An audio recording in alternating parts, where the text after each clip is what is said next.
രക്ഷകൻ, യേശു മാത്രം സത്യദൈവം, യേശു മാത്രം ഏകവഴി, യേശുവിന് മാത്രമേ പാപമോചനമുള്ളൂ.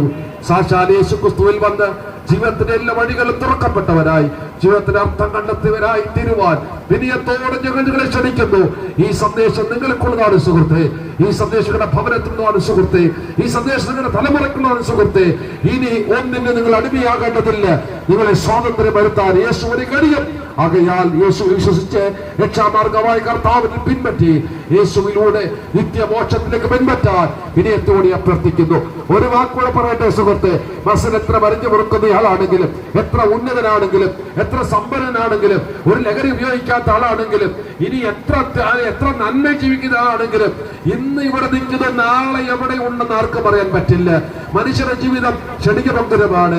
മനുഷ്യന്റെ ജീവിതം വയലിലെ പൂ പോലെ വാടിപ്പോകുന്നതാണ്. വെറും കുമിള പോലെ പൊട്ടിപ്പോകുന്ന മനുഷ്യ ജീവിതം. മനുഷ്യ, നീ മരിക്കും നിശ്ചയം. മരണാനന്തരം ഒരു ജീവിതമുണ്ട്.